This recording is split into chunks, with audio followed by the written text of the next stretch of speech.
When I married Ethan, I never imagined our lives would spiral into something resembling a nightmare. He was charming, witty, a bit dramatic, but harmless. Our small group of friends, Megan, Chris, and Leah, loved pranks. From fake lottery tickets to jump scares, chaos was our tradition. It was fun, until the day we went too far. It began as a joke. At least, that's what we told ourselves. Ethan had bragged for weeks about never being scared. So Megan suggested a blindfolded surprise trip, leave him somewhere isolated for laughs, then pick him up later.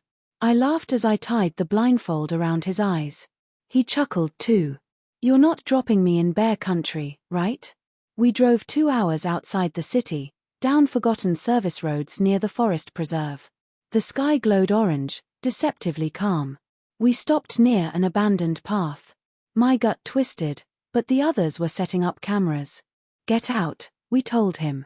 He grinned. "All right, what's the catch?" We spun him, handed him a cheap flashlight, and drove off, laughing. 20 minutes later, we'd circle back. Only, he wasn't there. The flashlight lay broken. Footprints disappeared into the woods. We called his name. Silence. Panic settled in.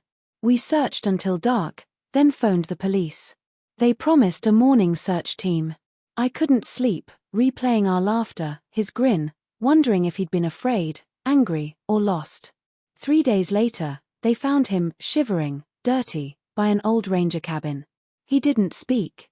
Officers assumed disorientation, maybe a head injury. But his eyes, they were empty. At home, I tried everything, favorite food, music, talking, but he stared out the window. On the 4th night, I awoke. Ethan stood by the door, barefoot, whispering under his breath. I called softly, "Ethan." He turned, face slightly wrong. Smiling, he said, "They said I could come back."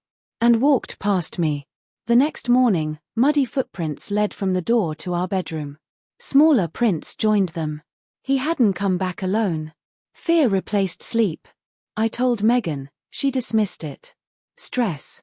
Give him time. But each day, he grew stranger, waking at odd hours, whispering, digging near the woods, hands raw and bleeding. "They told me to make room," he said, eyes glazed. I packed a bag, ready to flee, clinging to hope he was still inside somewhere. Then, 3 nights later, Megan vanished jogging near the same forest. Her phone was found on the trail, recording. Police found nothing. When I told Ethan, he nodded. They liked her laugh. Something snapped. I grabbed him. "Who? What happened?" For the first time, he seemed alive. He whispered, "They're waiting for me to bring the rest." And ran.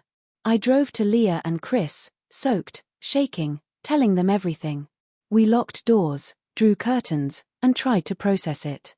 At 2 a.m., the backyard motion light flicked. Chris checked, we followed. Ethan stood there, pale, soaking, staring. 1, 2, 3 taps on the glass. That crooked, unnatural smile.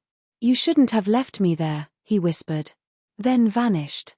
Police found only muddy footprints into the woods. Weeks passed. Chris installed cameras, Leah left. I stayed in a motel, haunted by faint knocking at night, 3 deliberate taps. A month later, a police call. Something was found near the ranger cabin. My heart dropped. At the site, an officer led me to a covered stretcher. I lifted it, "Ethan. Dead, weeks maybe longer." "That's impossible," I whispered. The officer's pity was quiet. Whoever or whatever was with you, it wasn't your husband." No one ever found him again. No footprints, no sightings, just laughter in the woods, and reports of a man standing by the old road, broken flashlight in hand. Sometimes, I swear I see him there too, smiling, waiting for the rest of us. And I remember his last words, "They said I could come."